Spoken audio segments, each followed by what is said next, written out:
Salam alaikum wa rahmatullah. Alors il y a 4 choses importantes dont il faut absolument s'écarter lorsqu'on a un projet en islam. 4 choses très importantes dont il faut s'écarter. Alors on va en parler en détail dans cette vidéo. Mais avant tout, je rappelle que vous pouvez suivre des cours sur la vie du prophète Mohammed sallallahu alayhi wa sallam, donc sur ma chaîne YouTube. Pour cela, il vous suffit de vous abonner et ensuite de souscrire à ma chaîne. Maintenant, c'est quoi ces 4 choses dont il faut absolument s'écarter? La première des choses, c'est le pouvoir. La deuxième des choses, donc, c'est l'argent, l'amour de l'argent.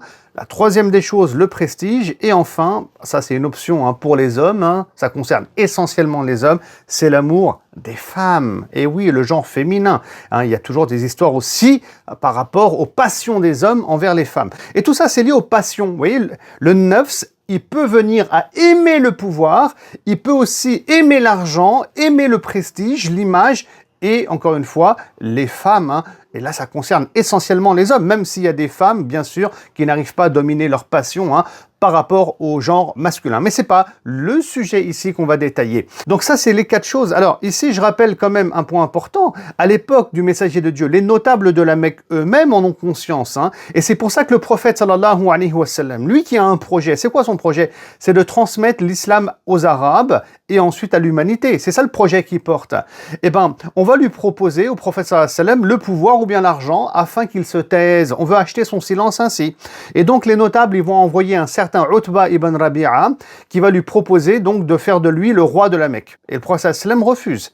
Le roi de la Mecque, on le couronne donc le pouvoir, et il refuse. Et on lui propose aussi au prophète sallallahu alayhi wa sallam de faire de lui donc l'homme le plus riche de la Mecque. Ça, c'était au cas où il refuserait le pouvoir. Et bien là aussi, donc le prophète Mohammed sallallahu alayhi wa sallam va refuser. Ça, c'est vraiment les grands axes, subhanallah. Parce que l'être humain, il est comme ça. Il suit ses passions et c'est vraiment, vraiment problématique. Un musulman qui a un projet, il ne doit pas être bluffé par le pouvoir, ni par l'argent, ni par le prestige, ni par quoi que ce soit. Wallah, c'est très important. Il y en a, ils aiment le pouvoir. Alors qu'est-ce qui se passe? Jamais ils vont laisser leur place de chef d'entreprise ou de président d'association. Et ils restent accrochés fermement donc au pouvoir. Ils aiment le pouvoir ou bien ils aiment le prestige, c'est-à-dire le retour, le regard des gens du fait qu'ils sont chefs d'entreprise ou bien chefs de projet ou bien encore. Vous voyez, donc tout ça, il faut s'en écarter complètement. Ni le pouvoir, ni l'argent, ni le prestige doivent orienter notre pensée, ni notre projet, ni nos actions. Jamais il a été ainsi le prophète sallam, il était orienté que par la satisfaction d'Allah subhanahu wa ta'ala, le fait qu'il approuve ce qu'il fait et ses intentions, c'est ça qui le motivait, Mohammed sallallahu alayhi wa sallam, donc dans son projet, le projet de l'islam. Alors par rapport au pouvoir maintenant, vous savez les Médinois.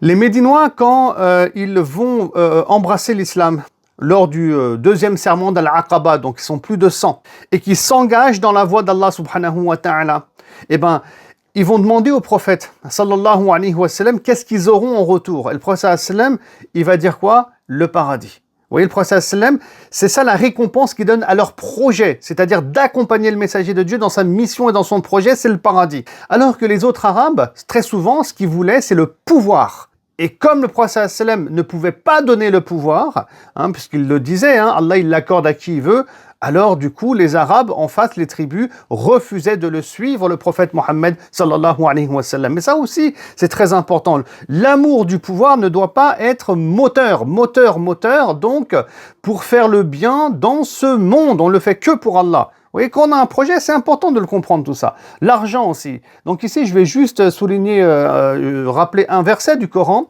Donc c'est le verset 152 de la sourate 3, où on voit Allah qui intervient sur le champ de bataille en faveur des musulmans, mais ensuite ça se passe mal. Pourquoi? L'amour de l'argent, l'amour des biens éphémères de ce monde. Regardez ce qu'il dit Allah dans ce verset. Dieu a tenu sa promesse envers vous en vous permettant d'anéantir vos ennemis jusqu'au moment où vous avez fléchi pour contester l'ordre qui vous était donné et refusé de l'exécuter, alors que Dieu vous faisait déjà entrevoir la victoire qui vous tenait à cœur. Écoutez bien, certains d'entre vous, c'est là que c'est important, désiraient les biens de ce monde, pendant que d'autres aspiraient à la vie future. Vous voyez? Aussi Dieu, pour vous mettre à l'épreuve, vous fit-il reculer devant vos ennemis, etc. Vous voyez, donc ceux qui aiment la dunya, l'argent, al-mal, le pouvoir et tous ces éléments-là, ce bas monde, ils vont pas être accompagnés par Allah.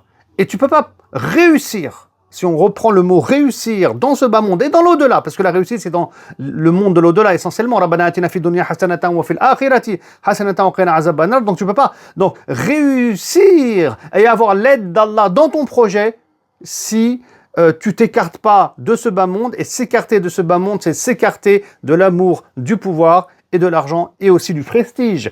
Le prestige, on va dire un mot dessus. Je rappelle ici un hadith qui est rapporté par l'imam al-Nasa'i où Abu Umama al-Bahili a relaté qu'un homme est venu trouver le prophète sallallahu alayhi wa sallam en lui disant « Quelle est la récompense au messager de Dieu d'un homme qui a participé aux expéditions militaires en y recherchant la gloire et la renommée ?» Le prophète sallallahu alayhi wa sallam, il a dit aucune. Et l'homme, il a répété 3 fois. À chaque fois, le prophète sallam, il a dit aucune. Et là, il a ajouté à la fin, Dieu n'accepte que les actions qui sont accomplies pour lui seul et par lesquelles on recherche sa face. Et c'est pour ça que le croyant, quand il œuvre dans la voie d'Allah et quand il a un projet en lien bien sûr avec Allah, quand il adore Allah à travers un projet réel, concret, de terrain, de société, eh ben, c'est pas le prestige, la renommée, qu'on dise de lui qu'il est courageux, qu'il est masha'Allah. C'est pas ça qu'il va rechercher, parce que sinon la récompense, il y en a pas, parce que Allah subhanahu wa ta'ala, il juge en fonction des intentions. Donc on a dit un petit mot sur le pouvoir, l'argent, le prestige. Et enfin, on a les femmes, et ça concerne surtout les hommes, bien entendu. Eh ben, ils doivent faire très attention. Ils doivent pas, chercher à entretenir des relations sexuelles avec le genre féminin, à travers le pouvoir, le prestige et l'argent en parallèle. Vous voyez, encore une fois, si c'est ça que l'être humain suit, il va suivre ses passions, il va s'enfoncer, Shaitan, il va l'écarter de son projet et il n'aura pas la baraka émanant d'Allah subhanahu wa ta'ala, parce que sans l'aide d'Allah, sans sa baraka, aucun projet ne peut aboutir en islam. Bien sûr que ça peut aboutir par rapport à la dunya et par rapport à nos intérêts terrestres, mais je dis en islam, c'est-à-dire avec une satisfaction du divin qui nous fait rentrer au paradis par la rahma d'Allah subhanahu wa ta'ala. Voilà donc quelques points. 4 points très importants qu'il faut maîtriser, sinon le projet il va rater complètement. Ça, vous pouvez en être certain. Je vous dis à très bientôt pour une prochaine vidéo. Salam alaikum wa rahmatullah.